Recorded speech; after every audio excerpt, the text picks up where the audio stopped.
간단한 개념만 보시면 됩니다. 우리 조세 갑이라는 사람이 갑이 조세를 체납했습니다. 체납해서 체납된 재산을 압류하여서 그 재산을 강제적인 공매 처분했습니다. 공매 처분. 이렇게 했을 때 나온 경락가액이 나오죠. 경락가액. 요 경락가액을 누가 먼저 가져갈 것인가 하는 거죠. 세금도 있고 세금이 아닌 다른 채권도 있다. 다른 채권도. 누가 먼저냐 하는 거죠. 제일 먼저 가져가는 건 뭐다? 제일 먼저 가져가는 건 강제 처분 들어간 비용입니다. 공매라든지 경매 등의 강제 처분 들어간 비용.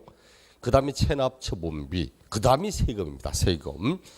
원래 세금보다 그 앞에 있는 다른 게 더 있어. 공익비용, 압류비용, 강제 처분의 비용.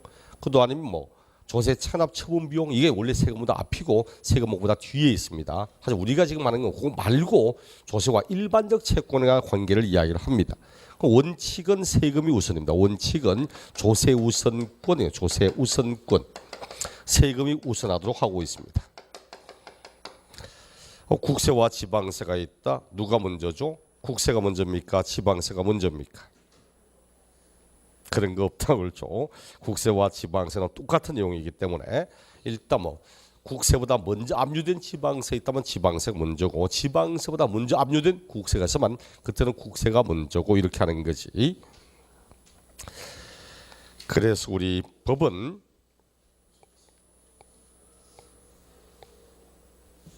조세가 우선한다. 하지만 예외적으로 조세보다 우선할 수 있는 권리가 있습니다. 어떤 것들은 세금보다 우선할까? 조세보다 우선하는 권리 이런 것이 있다는 거죠. 대표적으로 아무리 세금이 공공성이다, 공익성이다 이런 말해도 무엇보다 중요하지 않다 했죠. 인간의 생존보다 중요하지는 않습니다. 나는 이 돈 없으면 당장 굶어 죽을 판입니다. 그럼에도 불구하고 세금이 먼저 이래 말하지는 않거든. 왜? 이 사람이 사업자인데 이 사람 사업장에 일하는 종업원들에게 지급하지 않은 임금, 체불된 임금이 있어. 그러면서 세금 먼저 받고 네 임금 받아가라. 굶어 죽으라는 이야기잖아요. 또 저 사람 집이 넘어가는데 그 사람 집에 전세입자가 있어. 전세입자가 새들어 살고 있는데 설정 등기도 안 하고 확정일자도 받는 거 없고 그러니까 사람은 세금 다 받고 난 뒤에 네 전세금액 받아가라. 그럼 이 추운 겨울에 그냥 허벌판에 쫓겨날 수밖에 없는 거야. 그래서 우리 법은 아무리 세금이라도 임금채권이라든지 또 주택임대 보호법 등에 따른 우선 변제 금액이라든지 이런 것들은 세금보다 우선할 수 있습니다. 하지만 그걸 문제 삼으려고 하는 게 아니고 요구하려고. 아무리 세금이라도 봅시다. 자, 먼저 그러면 남의 집에 전세 들어가거나 돈 빌려주고 하면서 그 집에 그 부동산에 등기부를 확인해 보니까 등기부 얼굴을 확인해 보니까 설정된 게 하나도 없네. 깔끔하네. 내가 1번 전세권 설정 또는 저당권 설정 질권에 관한 설정 이거 먼저 했습니다. 내가 1순위권자야. 마음 놓이잖아. 그렇죠? 혹시나 잘못되더라도 물권은 순위주의거든. 순위주의니까 1순위권자가 먼저 돈 찾아가고 그래도 돈 남고 그다음에 2순위권자 갈 거니까 내가 1순위권자니까 마음이 푹 놓여. 근데 그 뒤에 조세가 따라왔어. 조세 압류 들어왔습니다. 그러면서 나는 세금이기 때문에 내가 먼저다 이래버리면 설정 등기 하면 뭐합니까? 불안해서 할 수가 없지. 우리 법은 아무리 세금이라도 조세의 법정기일, 그 법정기일은 신고 납부하는 세금은 신고하는 날이 법정기일이고 보통 징수하는 세금은 고지서를 보내는 날이 법정기일입니다. 조세의 법정기일보다 먼저 설정되어 있는 전세권, 저당권, 질권 등의 담보채권이 있거나 아니면 설정은 되어 있지 않지만 확정일자를 받았거나 또는 대항 요건을 갖춘 이런 것이 있을 때는 그때는 세금이 예보다 우선할 수 없다 이렇게 말합니다. 예가 우선입니다. 예가 조세보다 우선합니다. 거기 이제 문장이나 뭐 이렇게 나옵니다. 문장 나올 때는 59쪽에 양가로 2번 조세의 법정기일 그 이전에 전세권, 질권, 저당권의 설정을 등기 등록한 사실 또는 주택임대차 보호법 및 상가건물 임대차 보호법에 따른 대항 요건과 임대차 계약 증상에 확정일체 갖춘 사실이 증명되는 이런 재산을 매각한답니다. 말 어렵게 보지 말고 세금보다 먼저 설정된 전세권, 저당권, 질권 등이 있거나 또는 설정을 안 해도 확정일자를 갖추고 대항 요건을 갖추고 있는 이런 재산을 매각할 때는 그때는 매각 금액 중에서 지방세와 그 가산금은 징수하는 경우 전세권, 질권, 저당권에 따라 담보된 채권, 등기 또는 확정일자를 갖춘 임대차 계약 정상 보증금에 대해서는 우선하지 못한다. 아무리 세금이라도 얘보다는 우선하지 못한답니다. 즉 그 말은 얘가 우선한다는 이야기입니다. 얘가 요 세금이 어떤 세금인가? 그 재산을 보고 부과한 세금, 그 재산에 대하여 부과된 조세. 요 조세는 설정일자와 상관없이 조세가 우선합니다. 그래 앞에 배웠잖아 우리. 첫 시간에 재산을 보고 부과하는 세금, 행위를 보고 부과하는 세금 할 때 그 재산을 보고 부과한 세금, 이게 바로 재산을 보고 부과한 세금입니다. 지방세에서는 재산세, 지역자원 시설세, 재산세에 부과되는 지방교육세, 국세, 종합부동산세, 상속증여세 이런 세금들, 재산 자체를 보고 받는 세금. 그 밑에 양가로 3번 그 재산에 부과된 국세 또는 지방세는 설정일자와 관계없이 그때는 국세 또는 지방세가 우선한다. 그 세 번째 줄에 이 경우 그 재산에 부과된 국세 또는 지방세란 다음을 말한다. 동그라미 1번 지방세는 재산세, 지역자원 시설세, 그다음 재산세에 부과되는 지방교육세, 국세, 종부세, 상속증여세. 앞에 배웠죠. 요 세금이다. 봐. 그럼 작년 시험에 이렇게 나왔어. 작년 시험에 종합부동산세보다 먼저 설정된 전세권, 저당권이 있어도 그때는 종합부동산세가 우선한다. OX. 맞는 지문자를 줘. 종합부동산세는 그 재산을 보고 받는 세금이거든. 맞는 지문. 또 그 같은 문제에 재산세가 있다. 재산세보다 먼저 설정된 게 있어도 재산세가 먼저다. 오케이. 맞는 지문. 취득세보다 먼저 설정된 게 있다면 취득세보다 얘가 우선한다. 오케이. 맞는 지문. 취득세는 재산을 보고 하는 게 아니지 행위를 보고 부과한 세금이지. 이런 식으로 문제를 출제하는 겁니다. 지금까지 4번 냈는데 작년에는 종합선물세대처럼 다 모아서 냈고 그전까지는 쭉 설명해 놓고 다음 여기에 해당되는 세금 찾아보라. 세금 5개 적어놓고 종합부동산세 한번 찾는 문제 있었고 또 한 번은 여기에 해당되지 않는 세금 찾아라 해서 한 번은 취득세 냈고 한 번은 양도소득 냈고 이렇게 했습니다. 결과적으로 핵심은 딱 이것만 이해하시면 돼. 아무리 세금이라도 세금보다 먼저 설정되어 있는 전세권, 저당권 등이 있거나 아니면 확정일자를 갖춘 이런 재산이 매각될 때는 그때는 세금보다 얘가 우선하지만 단 그 세금이 재산 자체를 보고 받는 세금일 때는 먼저 설정된 게 있어도 그때는 요 세금이 우선한다는 사실 요것만 알면 됩니다. 더 이상 내용 볼 게 없어. 그 프린트에도 3쪽에 6번 원칙은 조세가 우선하지만 조세의 법정기일 이전에 설정된 전세권, 저당권 등의 담보채권은 조세보다 우선한다. 다만 당의 재산을 보고 부과하는 세금일 때 하면서 쭉 같이 이야기해 놓고 있죠. 요 부분 보시면 됩니다. 그 다음 넘어가서 67쪽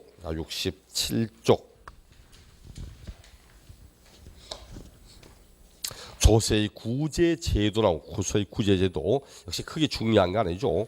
11회부터 지금까지 딱 한 번 나왔어. 딱 한 번. 23회 시험 때 딱 한 번 나왔고 28회 시험 때 지문 하나 나왔어. 지문 하나. 뭐 굉장히 중요하긴 하는데 기본적인 내용의 절차만 한번 봅시다. 조세를 불복하고자 한다. 왜 불복하는가? 부당한 처분을 받았습니다. 부당한 처분을 받았거나 필요한 처분을 받지 못함으로써 내가 불이익을 받았다든지 이럴 때 조세를 불복하는 겁니다. 조세 불복이다요. 일단 신청자, 조세 불복 신청 청구자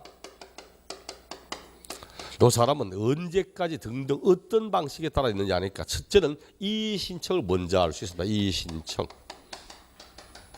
이의 신청은 처분청에 하는 겁니다. 처분청에. 그 행정처분을 내린 처분청에 하는 겁니다. 재산 지방세라면 시군구의 세금은 시장, 군수, 구청장한테 합니다.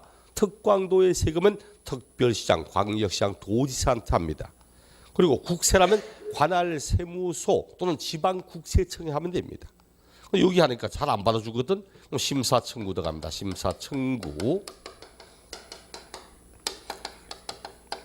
이건 처분청의 상급기관에 합니다. 처분청의 상급기관에. 그럼 지방세라면 시군구, 특광도에 했다가 그다음에 행자부 장관한테 가면 됩니다. 행자부 장관한테. 시군구에 했다면 도지사한테 가든지 행자부 장관한테 가든지. 국세라면 앞에는 세무소, 지방국세청이었다면 그다음에 그냥 국세청장한테 가면 돼요. 국세청장한테. 그럼 심판청구는 이제 외부 기관입니다. 이건 조세 심판원에 합니다. 조세 심판원에. 원래 담당했던 기관, 상급 기관에 하니까 안 봐줄 확률이 굉장히 많더라는 거지. 세금 잘못된 거 아니냐 신청했는데 왜 안에서 심사했는데 그래 우리가 잘못됐구나, 네가 맞네, 미안하다 이래 말하고 있죠. 나중에 인사고과에 마이너스 들어가요. 왜? 행정에서 처리를 잘못했잖아. 그렇죠? 이게 마이너스 감점 들어가는 거야. 근데 웬만해서는 특히 세금 같은 경우는 내가 잘못했단 말 거의 안 합니다. 잘못했단 말하는 순간 승진에 문제가 생겨. 그러다 보니까 여기에 했다, 여기에 봐도 똑같아. 아니 도청에 근무하는 사람이 구청에는 안 간 줄 압니까? 순환 근무하거든. 순환 근무하기 때문에 동사무소 갔다가 구청 갔다가 시청 갔다가 돌아가는 판에 이 사람이나 이 사람은 같은 사람인데 상급 기관에 있다는 이유만으로 그래 저 양반 잘못했다. 공무원은 내부 질서 되게 중시하거든. 자기들끼리 꽁똘똘 뭉쳐 있는 건데 이어서 저 사람 잘못했고 이래 말하면 대부분 안 합니다. 그래서 결국은 이제 외부 기관에 가는 거야. 말이 외부 기관이지.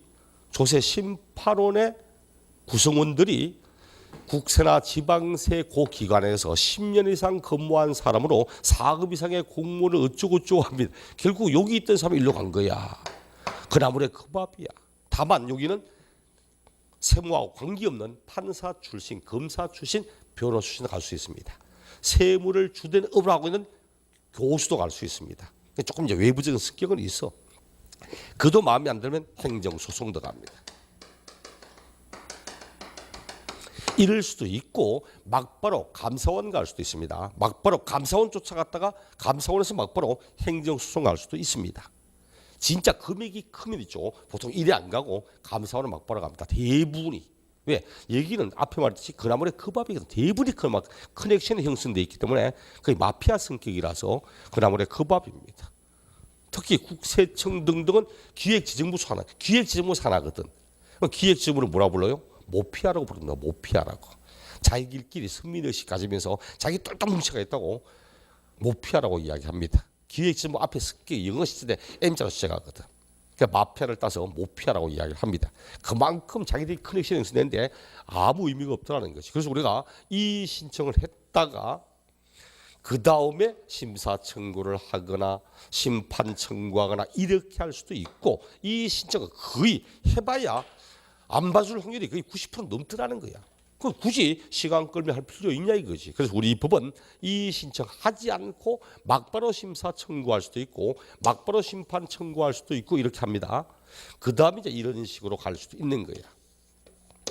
28회 시험 때 이렇게 나왔어. 28회 시험 때는 심사 청구나 심판 청구하기 전에 반드시 이 신청하여야 한다. 반드시 이 신청한 이후에 얘들 하여야 하고 이런 거 아닙니다. 이 신청하지 않고 원래 법에는 이렇게 나와. 심사 청구, 심판 청구하기 전에 이 신청할 수 있다고. 이걸 하기 전에 할 수 있다는 거지 반드시 해야 되는 건 아닙니다. 그럼 이제 세부적인 내용을 가서 언제까지 신청하는가 날짜는 모조리 90일밖에 없습니다. 이 신청도 90일 안에 이 신청한다. 여기도 90일 안에 심사 청구한다. 90일 안에 심판 청구한다. 이 신청한 이후에 만약 하고자 해도 이 신청의 결정 통지 받은 날부터 90일 안에 신청한다. 90일 안에 신청한다. 행정소송도 90일 안에 하고 전부 신청은 90일밖에 없습니다. 90일밖에. 그래서 우리 프린트 6쪽 마지막에 4쪽이구나. 4쪽 조세의 불복 양가로 1번 청구 신청 청구 언제까지 하니까 1번 90일 안에 이 신청 심사 청구 심판 청구하여야 한다. 언제까지 신청합니까? 언제까지 청구합니까? 물으면 모조리 90일밖에 없습니다. 그 다음 2번 이 신청은 반드시 하여야 하는 게 아니고 심사 청구나 심판 청구 전에 할 수 있다고 이야기를 합니다. 할 수 있다고. 그 다음 3번 만약 이 신청을 한 이후에 심사 청구나 심판 청구하고자 한다. 그때도 이 신청의 결정 통지 후 역시 90일 안에 합니다. 4번 이건 조금 주의해서 90일 안에 신청하라고 하죠. 90일 안에. 그럼 봐요.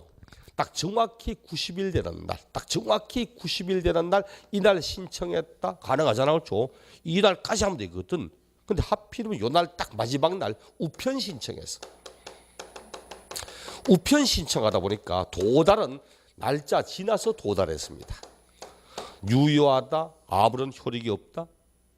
유효하다, 그렇죠? 그래서 4번 심사 청구, 심판 청구 기한까지 우편으로 제출한 청구서가 청구기간 지나 도달한 경우에도 그 기간의 만료일에 적법하게 청구한 걸로 봅니다. 쉽게 말해 우편 신청은 당일 소인이 찍힌 그날까지는 적법하게 본다는 이야기입니다. 발신주를 쓰지 도달주를 쓰는 게 아니기 때문에. 그 다음 5번 앞에도 말했듯이 재해 등으로 인하여 그 날짜까지 청구 또는 신청할 수 없는 불가피한 사유가 있다면 어떡할까? 그럴 때는 그 사유가 소멸된 날부터 14일 안에 다시 신청하거나 청구할 수 있도록 하고 있습니다. 날짜 봐야 됩니다. 날짜. 앞에 신청은 모조리 90일밖에 없다는 거 하고, 그 다음 4번 날짜 지나 도달해도 기한 안에 신청했다면 우편 신청도 적법하다는 거. 천재지변 등에 의해서 그날 안에 신청할 수 없던 불가피한 사유가 있었다면 사유 사라진 날부터 14일 안에는 다시 신청할 수 있다는 거. 그 다음 뒷장 우리 5쪽에 결정통지. 언제까지 봐요. 내가 신청하잖아. 신청하면 자기들이 신청한 것에 대한 심의한 결과 결정하여 통지해 주죠. 결정통지도 원칙은 모조리 90일입니다. 90일. 원칙은 모조리 90일 안에 결정통지합니다. 결정통지. 여기도 뭐 90일 안에 결정통지 돌아올 때도 여기도 90일 안에 결정통지. 신청이나 결정이나 모두 90일입니다. 다만 딱 한 가지 예외가 우리 프린트에 이 신청 심사 청구 심판 청구 받은 기관은 이 신청 심사 청구 심판 청구 받은 날부터 90일 안에 결정하여 통지하여야 한다. 다만 딱 한 가지 국세의 그것도 이 신청에 대한 결정만큼은 30일 안에 결정하도록 되어 있습니다. 국세의 그것도 이 신청에 대한 내용만큼은 30일 안에 결정하도록 하고 있습니다. 그 내용 우리 68쪽 그림 한번 68쪽 그림. 위에 두 가지는 지방세입니다. 시군세 그리고 뭐 도세 이렇게 나와 있는데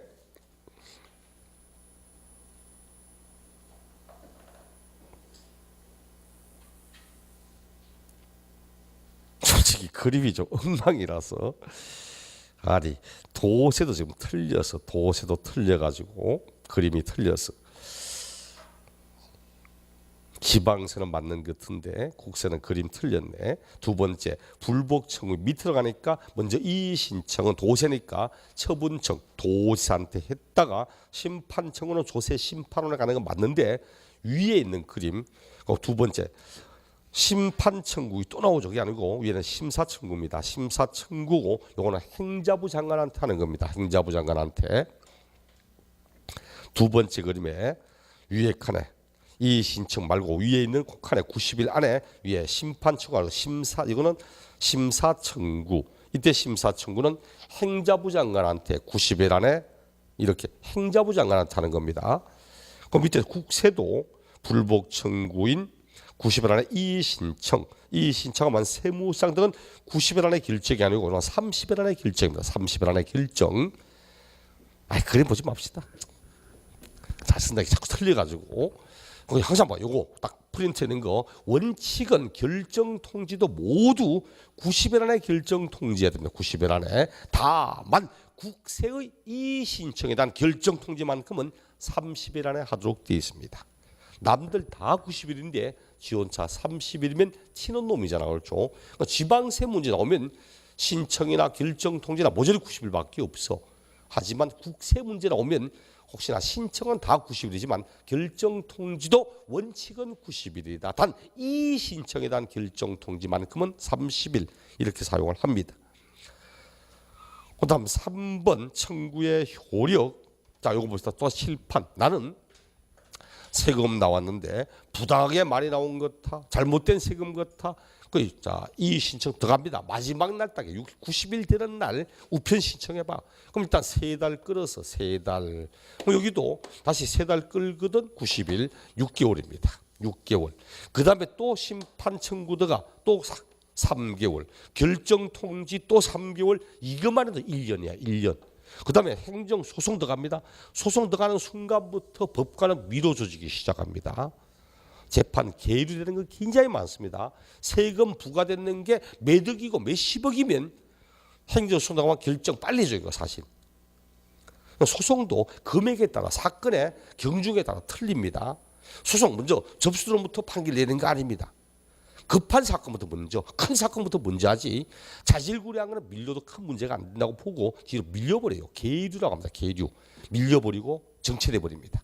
그럼 5개월, 6개월, 7개월, 8개월 막 밀리기 시작하면 세금 언제 받아야 돼요? 세금 받아야 되는데 이미 여기서 1년 끌었고 뒤에 또 끌기 시작하면 세금은 못 받고 이 문제 있잖아. 그 우리 법은 당신이 이 신청하고 심판 청구해도 처분의 집행에는 아무런 효력을 주지 않는다고 이야기합니다. 그 처분 집행에는 아무런 효력이 안 줘. 당신이 이렇게 해도 당신 세금 내장 우리가 압류 들어갑니다. 압류해요. 압류했다가 공매 처분해 봅시다. 공매 처분하여서 경락됐습니다. 경락된 거야. 딱 경락 이뤄서 이 사람의 재산이 딴 사람한테 넘어갔는데 결론이 딱 나면서 행정조세 심판원에서 잘못 부과된 세금이다. 받으면 안 된답니다. 그럼 어떻게 해야 돼요? 이미 지서 넘어갔는데 여기서 받으면 안 된다 하면은 지자체나 관할 세무서에는 구속력을 가집니까? 가집니다. 기속력이 있습니다. 이게 소송입니다. 이게 소송이에요. 행정소송은 1심제입니다. 2심제입니다. 원래 일반적인 소송 3심제인데 행정소송은 2심제입니다. 요 과정을 1심으로 봅니다. 1심으로 보기 때문에 원래 행정소송 같은 때는 고등법원이에요. 고등법원에. 그 행정소송 전치주의라고 해서 행정소송을 하기 전에 행정기관의 행정심판을 거쳐야 하고 이런 식의 내용이 원래 있었어. 그러다 보니까 이게 일종의 행정소송입니다. 그 조세심판원의 결정은 모든 행정기관에 다 구속력을 다 가집니다. 받으면 안 돼 하는데 이미 공매가 넘겨버렸거든. 그럼 어떻게 해야 돼? 돌려줄 수도 없고 그게 문제가 되거든. 그 우리 법은 일단 압류만 해둡니다. 압류만 해두고 결정 나기 전까지는 공매 처분 안 넘깁니다. 그 이제 2번, 그 밑에 1번 이 신청, 심사 청구, 심판 청구는 처분의 집행에는 효력을 미치지 아니한다. 다만 일단 압류는 해두었다가 이 신청이나 심사 청구, 심판 청구 결정 날 때까지는 기다립니다. 딱 결정 났는데 잘못된 세금이다 하면 압류된 거 풀어주고 정당한 세금이다 받으면 되지. 받으면 되는데 압류했다가 정당한 세금이라 한순간 그 다음날 막바로 구매 처분 들어가고 안 합니다. 왜? 이 사람도 세금을 낼 수 있는 기간을 줘야 될 거 아니야. 그 30일까지는 공매 처분하지 않고 놔둡니다. 그럼 그 기간에는 세금 내란 뜻이야. 근데 그날까지도 만약 30일까지도 세금 안 내잖아. 그때는 공매처분 들어갑니다. 그래서 여기는 일단 압류에 뒀다가 결정처분인 날부터 30일까지는 공매처분을 보류할 수 있다. 이렇게 말하죠. 과거 23회 시험의 정답이 60일까지는 공매처분을 보류할 수 있다. 틀렸다. 정답. 이렇게 삼았던 부분입니다. 그러니까 문제를 낼 수 있는 것이 말 고칠 수 있는 건 날짜. 그 다음 우편 신청했는데 날짜 도달해서 지나서 도달하면 효력이 있을까? 이거하고 이거 외에는 없어. 날짜 가지고 내든지 고는 고치든지 이런 거밖에 없고 절차할 때 반드시 이 신청한 후에 되는가? 아니다. 없이 막바로 할 수도 있고 이런 과정을 보시는 겁니다. 자, 이렇게 해서 내용을 보았고 71쪽 서류의 송달 시험하고는 아무 관계 없습니다. 딱 한 번 나왔지만 또다시 나오거나 할 확률이 없는 내용이라서 신경 쓰지 마시고 83쪽 취득세. 원래는 취득세 프린트물로 넘겼는데 준비를 못 했더라고. 지금 하고 있는 중입니다.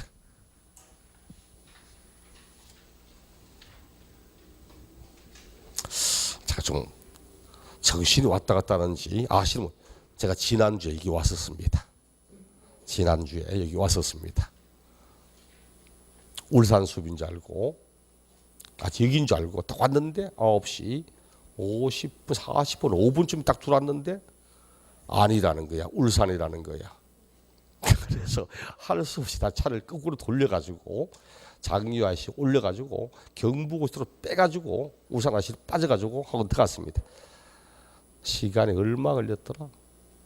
47분인가 걸렸습니다. 140, 150 밟고 다 가지고 하루 수업했습니다. 그러다 보니까 거기는 11시부터 수업을 한 거예요. 11시부터 수업하다 보니까 3시간밖에 못 해서 원래도. 근데 오늘은 이제 안 잊어버려야지. 지난번에 내가 창원에 수업했으니까 오늘 울산이다 싶어서 울산 쪽으로 쭉 가다가 좀 찝찝하고 이상하다 싶어서 학원 찾아보니까 오늘 여기랍니다. 차를 새로 돌려가지고 왔습니다. 새로. 왜? 제가 일요일 날 우리 3월 10일 날 보강했잖아.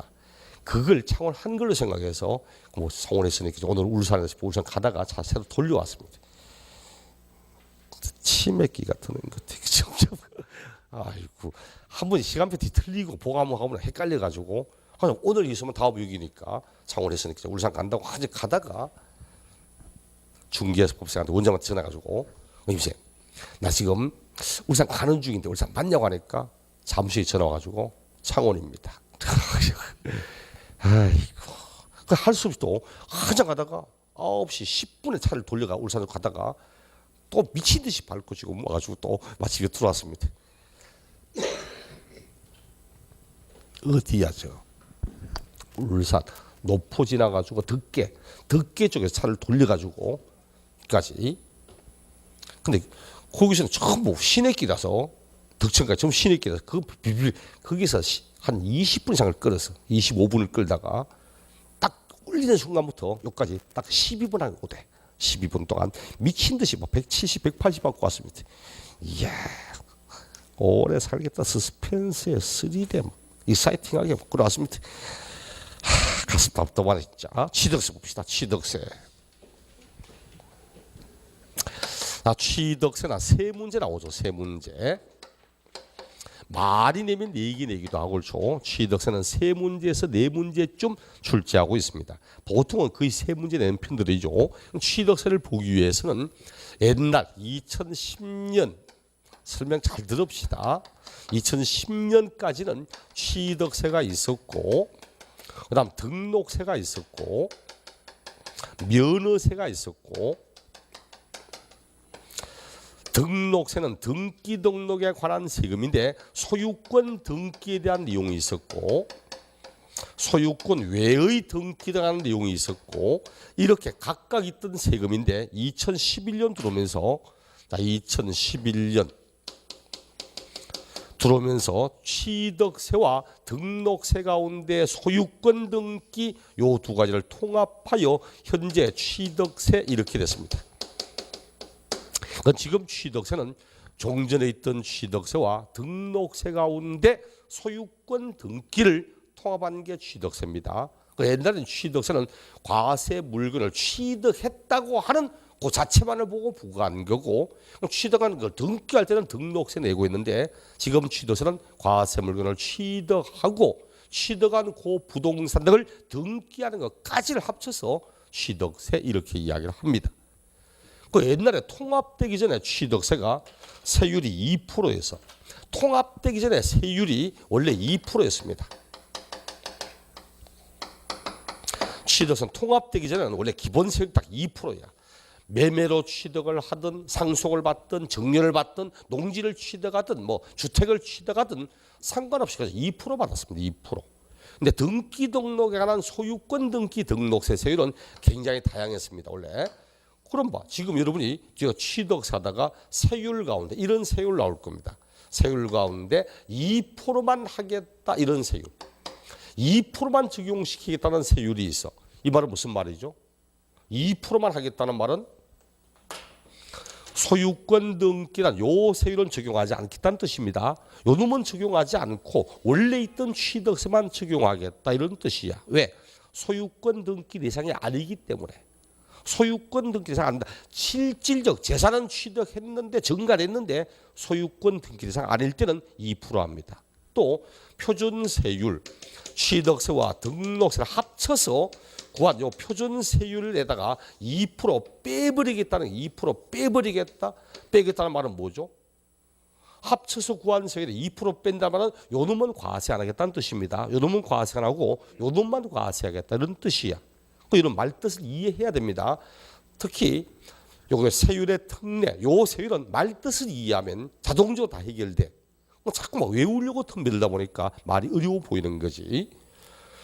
그리고 종전에 있던 소유권 아닌 등기, 전세권, 지상권, 지역권, 저당권, 임차권 등등 가등기, 뭐 가압류 처분, 가처분 등기 이런 거 이런 것과 면허세를 통합하여 현직의 등록 면허세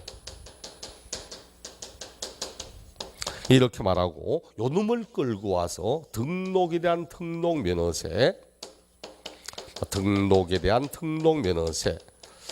요 놈을 끌고 와서 면허에 대한 등록 면허세 이렇게 해야죠. 면허에 대한 등록 면허세.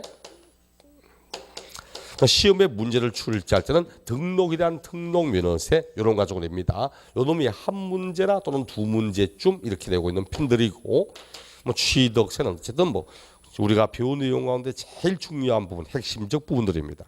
교재 84쪽을 보니까 취득세 딱 시작하면서 얘는 특광도의 세금입니다. 취득세는 광역지자체 세금이야.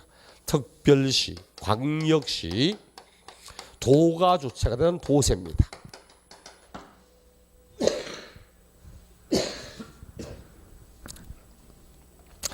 특광도의 세금이면서 두 번째 줄에 보니까 이에는 끝에 법에 열거된 대상을 취득하는 경우 취득하는 행위를 보고 부과하는 행위세라고 말하고, 그리고 신고 납부하는 세금이 나오죠. 신고 납부하는 세금. 그래서 취득세는 과세 물건의 소유권에 이전되는 유통 과정에서 유통세라고 말하기도 하고, 또 유통과 담세력이 노출되는 담세력 세금을 부담할 능력이 있다는 뜻이야. 응능과세 이렇게 이야기를 합니다.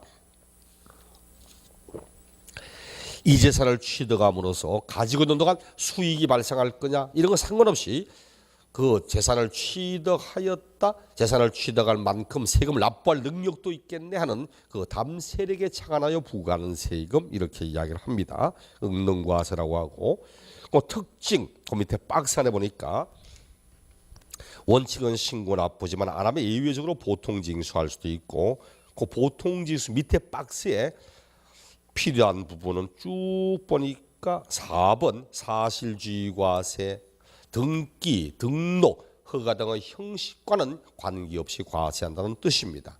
반대적 개념은 형식주의과세. 형식주의는 오직 등록 면허세만 형식주의고, 등록 면허세를 제외한 나머지 세금은 모두 등기, 등록, 허가, 인가 이런 형식과는 아무 관계없이 사실상 취득하거나 재산세, 사실 재산을 보유하거나 양도소득세, 실질 양도하였거나 다 과세합니다. 그래서 머릿속에 시험 자주 나옵니다. 이거 어떤 조사에서 나오든 10번쯤 시험 치면 최소 7, 8번 정도 시험에 나와요. 이게 그 등록면에서 빼고는 나머지 세금이 시험 나오면 등기, 등록, 허가, 인가, 사업자 등록 이런 거 상관없이 다 과세합니다.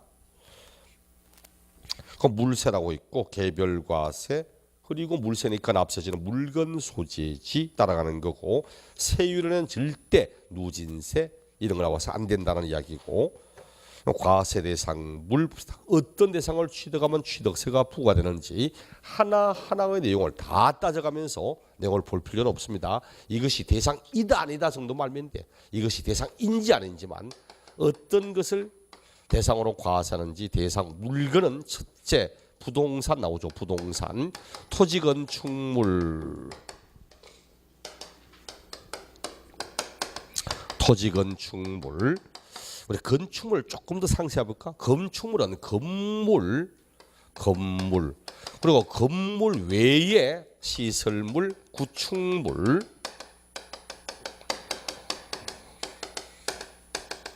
이걸 합쳐서 건축물 하죠. 건축물에는 건물이 있고, 그다음 건물이 아니면서 토지의 지상이나 지하에 설치된 시설물 이런 것도 있고, 또 건물 내부에 있는 구축물 이런 것도 있고, 그렇죠. 엘리베이터 같은 경우도 건물에 있는 부대 시설물이고, 그렇죠. 이건 이제 토지 건축물 앞에 합니다. 등기 등록 허가 등의 형식과는 관계없이 과세합니다.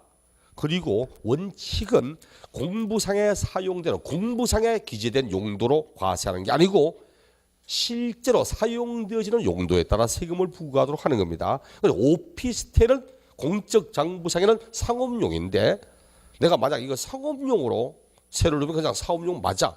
하지만 오피스텔을 내가 취득해서 주거용으로 세를 주면 공적 장부상에는 상업용이지만 실질 주거용으로 이용되고 있다면 주택입니다. 주택. 이런 식으로 항상 공부상 용도와 실질 용도가 다르면 실제로 사용되는 용도에 따라 부과하도록 하고 있습니다. 그 다음 두 번째 준부동산. 나 부동산을 취득하면 당연히 취득세 내지. 준부동산, 부동산에 준하는 자산, 부동산에 준해서 판단하겠다고. 경제적 가치가 현저하게 크기 때문에 이런 의미도 있고, 부동산은 아니지만 등기 등록 등 형식을 요하는 자산이다 이런 의미도 있고, 차량이라든지 기계장비, 선박, 항공기, 차량 등록해야지, 그렇죠. 차량, 기계장비, 선박, 항공기, 그리고 임목에 관한 법률에 따라서 임목 등기하거나 하는 걸 말하죠. 임목, 그냥 서 있는 나무 이게 아니고 토지와 별개의 독립된 부동산으로 인정이 되는 그런 수목이나 수목의 집단, 이걸 의미하는 뜻입니다. 그리고 요 네 가지, 차량, 기계장비, 선박, 항공기, 요 네 가지는 원시 취득은 과세하지 않습니다. 요 네 가지만큼은 원시 취득은 과세하지 않고 승계 취득만 과세합니다. 원시 취득은 과세하지 않는다. 얘는 승계 취득만 과세합니다. 승계 취득만 과세한다고. 왜 이렇게 하느냐? 우리 옛날에 표시 많은데, 예를 들어 차량의 원시 취득, 차량이나 기계장비나 항공기 원시 취득은 제조, 조립하는 것이 원시 취득입니다. 선박은 주문을 받아 건조한다고 이야기하죠. 건조한다고. 나머지는 제조, 조립하는 겁니다. 기아차에서 차량을 제조, 조립하여 완성차를 만들었다. 그 옛날엔 취득세 받았거든. 근데 문제는 취득세를 받으니까 자동차 회사가 소비자에게 차량을 판매하면서 자기들이 낸 취득세를 차량가에 엎어버리는 거예요. 엎어버리니까 결국은 자동차 회사가 낸 취득세를 소비자가 떠안아. 또 그 금액을 바탕으로 취득세 내야 돼. 결국은 소비자는 이중 삼중으로 취득세에 대한 취득세도 내고 다 내는 거예요. 그렇죠? 또 금액이 앞에 자동차에 대한 취득세를 포함시키면 차량 금액이 크잖아.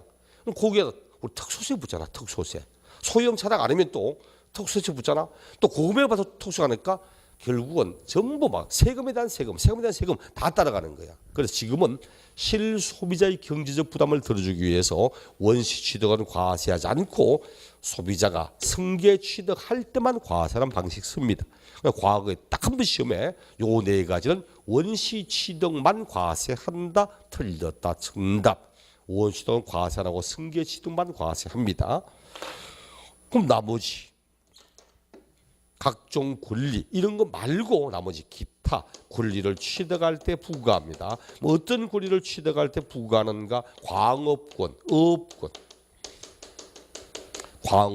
업권 취득할 때도, 그리고 회원권 종류. 그냥 봅시다. 어떤 회원권인가? 뭐 골프 회원권, 콘도 회원권, 승마 회원권, 요트 회원권, 종합체육시설 이용 회원권 이런 세 취득에 대하여 과세합니다.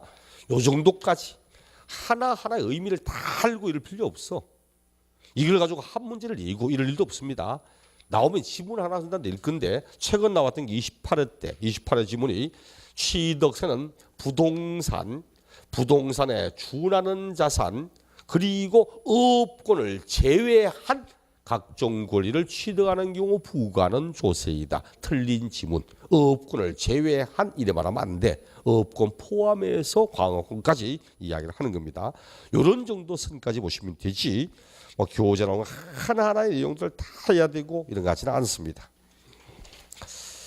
그러면 쭉 넘어가서 90쪽에 취득의 정의, 취득의 범위, 어떤 취득에 대하여 취득세를 부과하는가 하는 겁니다. 어떤 취득에 대해서 뭐 취득의 정의라고 해서 볼 거 없어.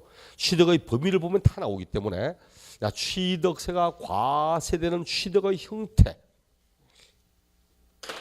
어떤 취득에 대하여 취득세를 부과하는가 하면 밑에 박스에 보니까 이렇죠. 사실상의 취득이라는 거, 사실상 취득. 그다음 취득의 의제, 다른 말로 간주 취득, 간주 취득, 의지한다, 간주한다, 순수 우리말로 뭐라고? 본다, 본다. 이런 것도 취득으로 보아서 취득세를 부과하겠다 이런 뜻이고, 요걸 볼게요. 사실상 취득은 등기 등록 등의 형식을 이행하지 않아도 사실상 과세 물건을 취득했다면 납세모가 있다는 뜻입니다. 사실주의 과세를 다시 한 번 더 이야기하고 있고, 사실상 뭘 취득하는가? 방금 법에 써 있던 요거, 법에 열거된 이 과세 대상, 이 과세 대상의 무엇을 취득하는가? 소유권을 취득하는 겁니다. 소유권. 취득세는 소유권 취득하고 취득한 소유권을 등기하는 거지 소유권이 아닌 권리의 취득과는 아무런 관계가 없습니다. 방금 제가 통합하기를 종전 취득세와 소유권 등기가 통합됐다고 했지. 그 말은 결국은 소유권을 취득하고 취득한 소유권을 등기하는 게 취득세입니다. 그 옛날에 19회 시험 때 다음 취득세의 대상이 될 수 없는 것, 그때 정답이 등기된 부동산 임차권의 취득, 임차권하고 취득세는 아무 관계 없습니다. 취득세는 소유권 취득할 때 내는 세금입니다. 그럼 그때 우리 소유권 어떻게 취득하는가 하는 거지. 소유권을 어떻게 취득하는가 하니까 원시 취득할 수도 있고 승계 취득할 수도 있지.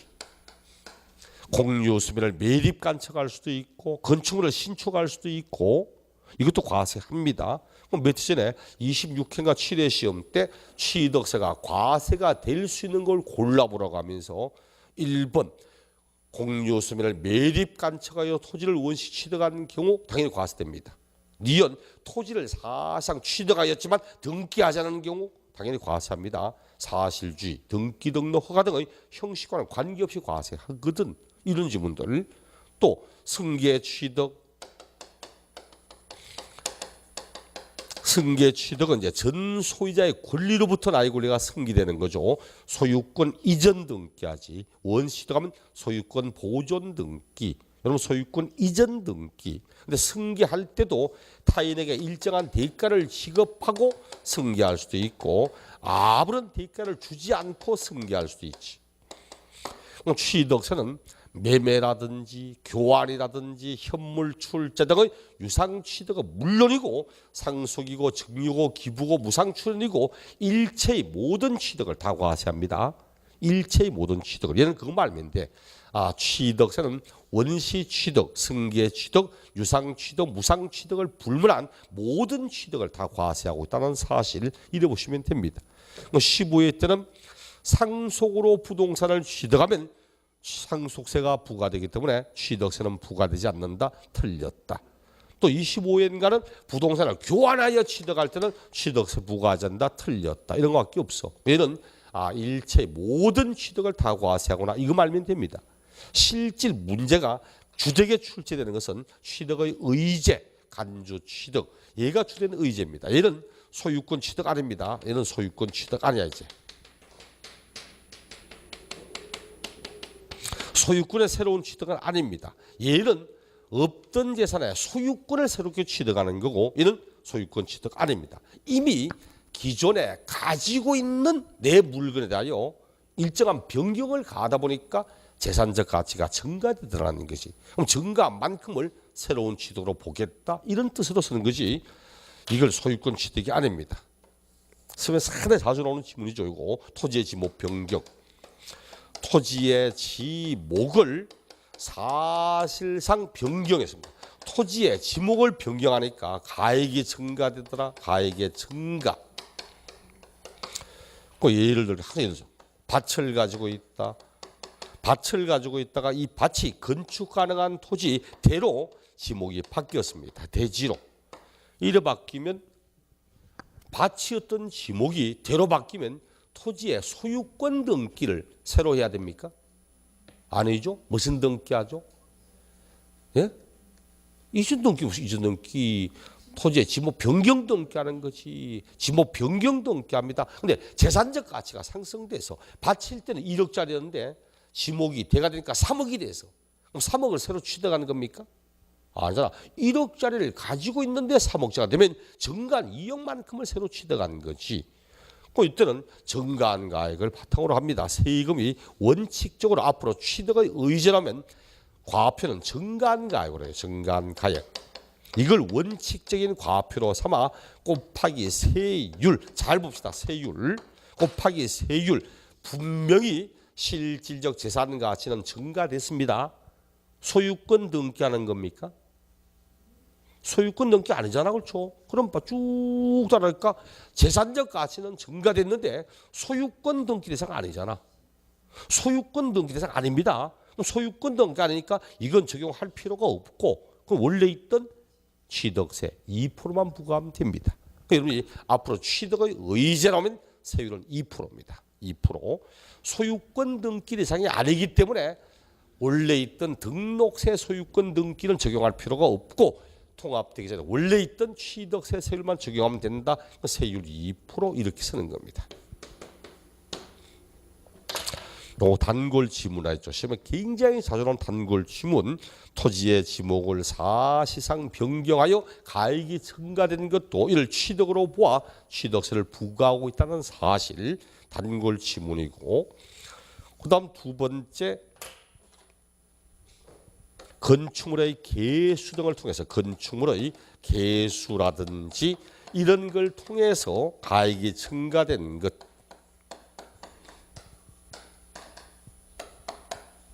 가액이 증가되었다.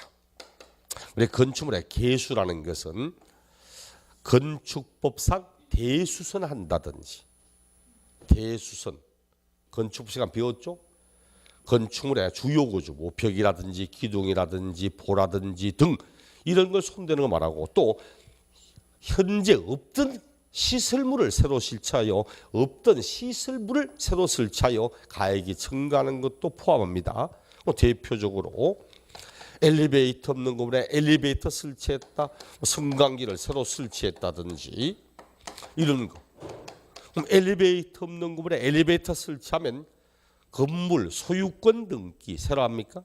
아니죠. 뭐 합니까? 건축물 구조 변경 등기합니다. 재산적 가치가 분명히 증가는 했어. 그 증가한 가액에다가 소유권 내상을 아니니까 소유권 등기를 빼버리고 원래 있던 취득세 2%만 받고 이렇게 쓰는 겁니다. 이런 것들은 그냥 지문만 나와. 이런 것도 취득으로와 과세한다는 사실 알고 있는가 이런 지문밖에 나오지 않습니다. 하지만 세부적인 내용으로 한 문제를 얘기도 종종 하는 게 바로 과점주주입니다. 과점주주. 과점주주의 주식 취득. 얘는 독자적으로 한 문제 내기도 하고 독자적으로 나오지 않으면 지문 안에 한두 개 내기도 하고 시험에 상당히 자주 언급합니다. 굉장히 자주 언급합니다. 17회 이전까지는 단 한 번도 내지 않았는데 17회 시험 때 딱 등장한 이후로는 굉장히 시험에서 자주 나오는 지문이라서 반드시 꼭 봐야 됩니다. 과점 주주의 주식 취득. 우리 교재는 지금 90쪽에 박스 안에 사시장 취득에서 원시 취득도 있고 승계 취득. 승계도 유상도 있고 무상도 있고 그다음 간주 취득의 의제도 건축물의 개수, 토지의 지모 변경 동그라미 3번 안 봐도 되고 그다음 비상자본의 주식을 취득함으로 과점주가 된다는 이런 내용도 있고 나오죠. 잠시 후에 그 과점주주의 주식 취득 그놈을 본 다음에 그 뒤에 넘어가서 나오는 납세 의무자 취득의 시기 이런 내용 보도록 하겠습니다.